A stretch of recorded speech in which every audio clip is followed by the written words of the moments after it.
want to turn now to meteorologist Josh Cozart for a live look outside. Josh. Like Jeff was saying, it is starting to get better. We're on the other end of this.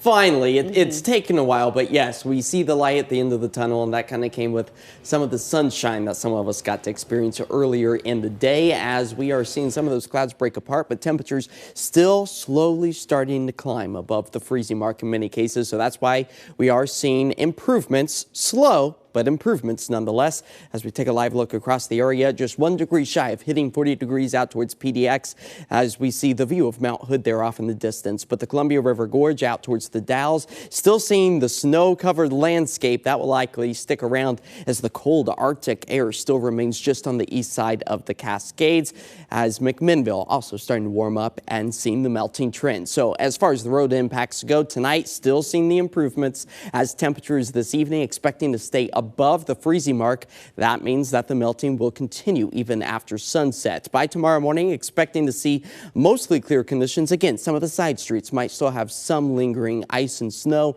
but by the time we get to tomorrow evening, another round of rain moves in that will help to melt the additional ice that's sticking around and just bring us back to the wet roadways, as a lot of our roads here are smooth sailing this evening, as many folks chose to stay home, as you should, as the icy conditions were really in abundance earlier today. And you'll even notice I-84 entering into the Columbia River Gorge also starting to see those improvements. As the cloud coverage is starting to break apart, we are on the drier trend for tonight, for the first half of the day tomorrow, as we anticipate another round of rain to move in, but those southerly winds aloft helping to gradually warm us back up, as a few lingering freezing rain, light rain showers that are freezing on contact, still a potential east of the Cascades. We're done with the ice here for the Portland area as we take you through the next several hours with our future cast here. By tomorrow morning, keeping the cloud coverage, temperatures still staying above the freezing mark, expecting to hover around 40 degrees for places like Oregon City.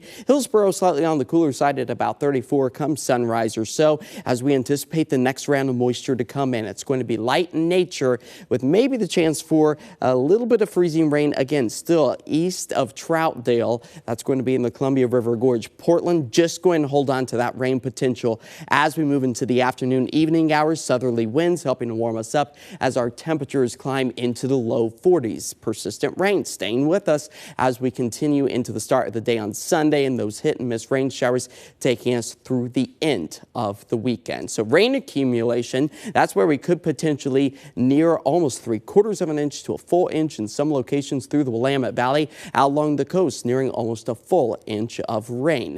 Now, we do have the National Weather Service issuing for parts of the foothills of the Cascades just to the west of Mount St. Helens and Mount Adams, seeing a winter storm watch. That's where additional icing and snow could potentially fall all above about 5,000 feet. So again, no impacts to the Portland area as we just hold on to the cloudy and warmer conditions. Yes, 34 is warmer comparatively speaking to where we have been, but those easterly winds, they continue to find their way into Portland, gusting close to about 30-40 miles per hour. The melting does continue before we finally start to see those calmer winds by the time we get into Sunday. There you go, the timestamp through tomorrow morning, still seeing those gusts nearing about 30-35 miles per hour, and the power outage likelihood is very unlikely. A nice change of pace for us as the melting continues and crews are working diligently to get power back on the grid. As far as the days until spring, because all of us are now counting down after this past week, only 60 days, March 19th, 2024,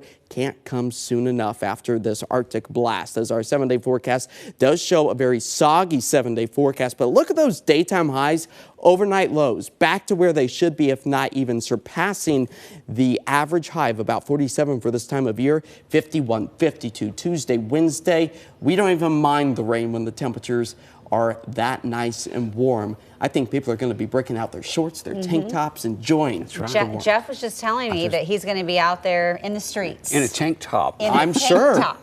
That's right. Yeah. Hey, a reminder, if you're garbage